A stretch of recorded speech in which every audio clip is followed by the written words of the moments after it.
sa gawain na ito sa Disciple of Jesus Christ. Sa araw na ito ay araw ng kapahingaan. Siyempre, saan pa tayo magpapahinga bago po tayong gumawa ng ating gawain? Mga kapatid, bago po tayo gumawa ng ating mga gawain sa bahay, siyempre, unahin muna ang Diyos sa lahat ng oras. Sabi nga ng binigyan tayo ng 6 na araw para magtrabaho at isang araw ay ibigay ito para sa kanyang kapahingaan. So, sabi ng Panginoon, huwag natin agawin ang araw ng linggo. Diba? Diba? Bakit inaagaw pa nila ang araw ng linggo? Sapagkat itong araw ng linggo ay araw lamang ng ating Panginoong Diyos. Mga kapatid, sabi nga, bago tayong dumako sa ating awitin, siyempre, sabi ng Panginoon, 1 o 2, 3 ang magpuri sa Kanya ay nasa kalagitnaan ng Kanyang banal na Espiritu. Siyempre, tayong lahat ay tumayo. Dalawang klaseng awitin, mga kapatid.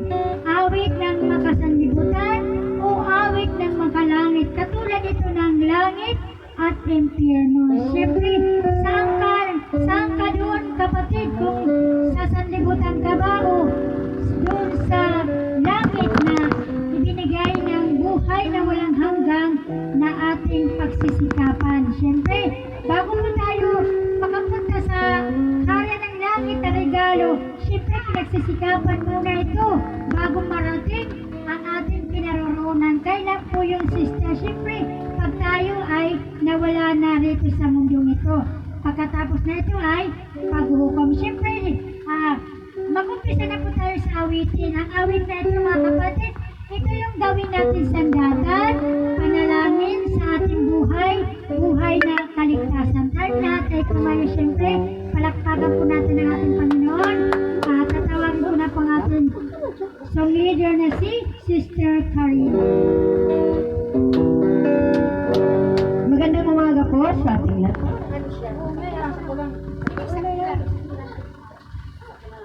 Puri natin ang Diyos. Hello.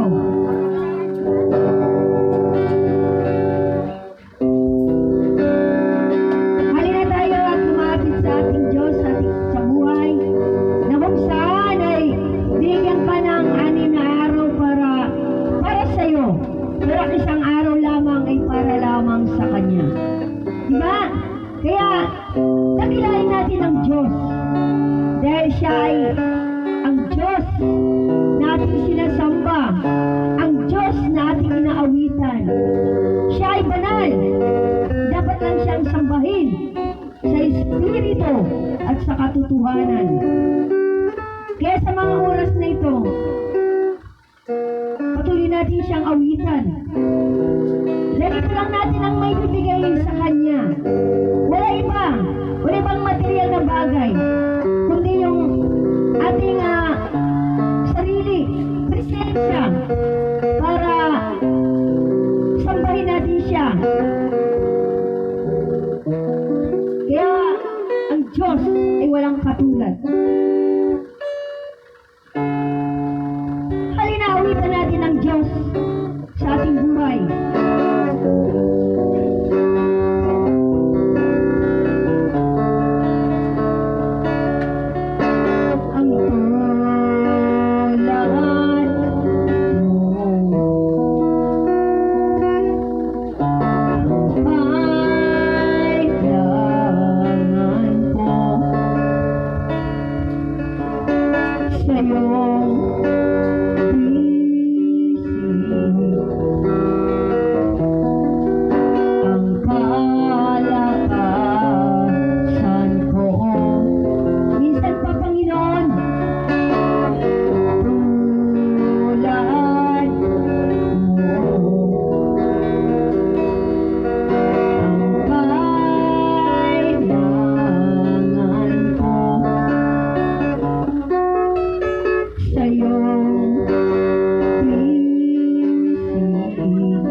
patuloy mong pagpalain, Lord, sa aming mga buhay. Hindi lang sa financial, hindi lang sa material, Panginoon, kundi yung spiritual na buhay, Panginoon. Upang lumago, Panginoon, ang aming buhay, Panginoon, pananampalataya. Salamat, Panginoon, sa mga oras na ito. Patuloy ka namin pupurihin. Patuloy ka namin aawitan, Panginoon. Hallelujah, Jesus. Dahil ikaw ang Diyos na aming itinataas. Diyos ng mga Diyos. Hari ng mga hari, Panginoon. Salamat sa mga awiting ito, Panginoon, na patuloy namin inaawit para lamang sa iyo, Diyos. Salamat sa mga kapatid na narito na ikaw ang Diyos ang siyang nagdala, Panginoon, sa lugar na ito upang sama-sama kami, Panginoon, na purihin ka, O Diyos. Kaya Lord, marami pong salamat. Ikaw ang aming itinataas sa pangalan ng Panginoong Kristo Jesus ang narito ay magsabing, Amen. Hallelujah! Handa na ba kayo? Napurihin ang Diyos! Yan, magalak ka, sabi nga ang sabi sa Philippians chapter 4 verse 4, magalak kayong lagi. Inuulit ko, magalak kayo. Hallelujah! Kaya, ngayon na tayo. Purihin natin ang Diyos. Magalak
ganitong buhay namin, Panginoon, wala na kaming may dadahilan pa.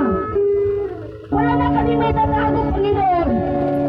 Dahil higit sa iyo, Panginoon. Bilang na Panginoon, ang aming mga buhok.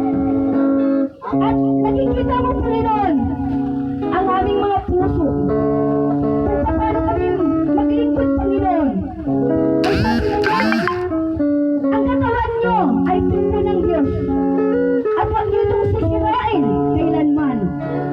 Dahil ito'y babalik nyo sa akin ang inyong mga buhay. Kaya Lord, marami pong salamat. Dahil nararanasan po namin, Panginoon, ang mga pagsubok, ang mga problema. Minsan na hindi namin ito kaya. Pero nariyan ka lagi, Panginoon, para malaman namin na mayroon Diyos na nagmamahal sa amin. Hallelujah! O Panginoon, naranasan namin, Panginoon, ang iyong presensya sa mga oras na ito. Hallelujah! Ang Panginoon ay nasa amin ngayon, luwalhatiin at siya ay sambahin.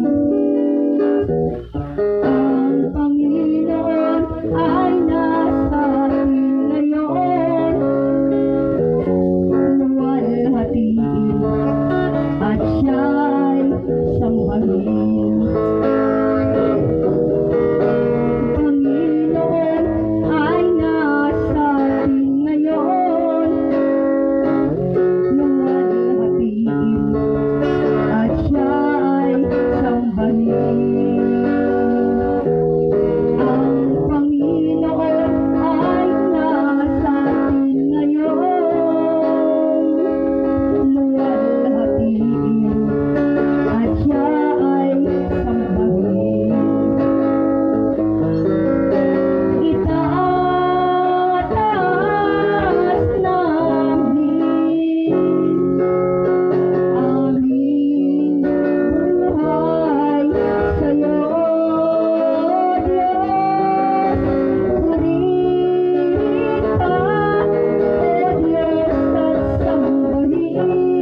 napakabuti mo, Lord.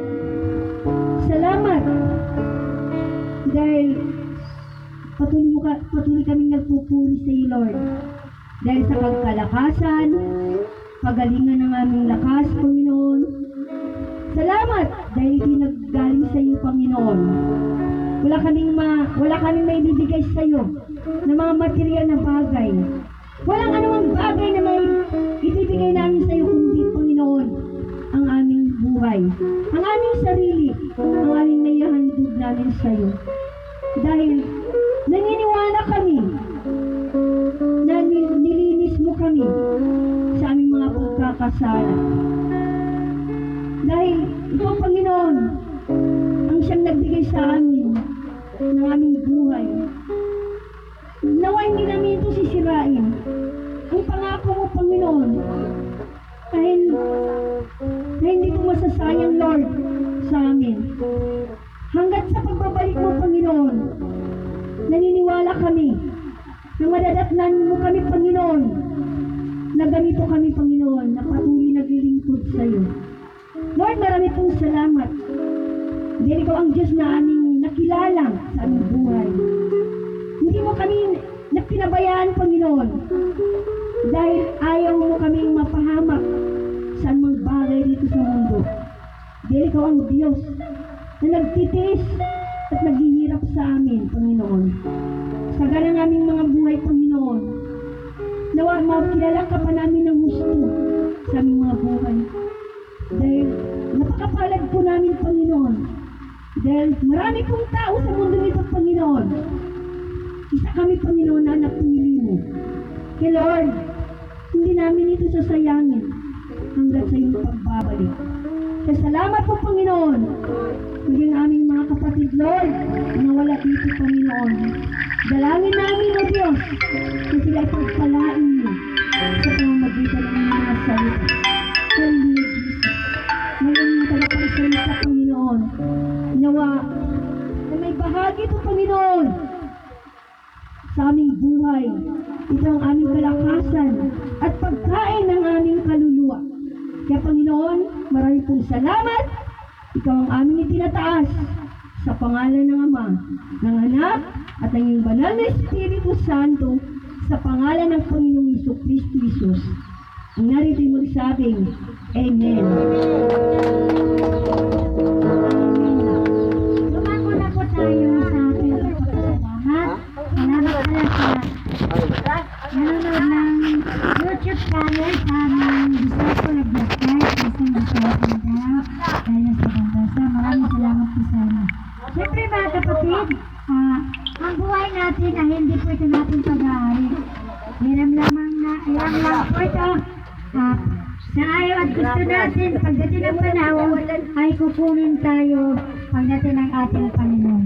Kaya po mapapalad pa rin tayo sapagkat naririto pa tayo sa harapan ng ating Panginoon at pinagpatuloy po natin ang ating gawain. Mga kapatid, huwag po tayong magsawa sa gawain natin sapagkat ito ay kalugod-lugod sa ating aming makalangit. Di ba? Kasi naman, sabi niya, kahit gaano ka pa kaya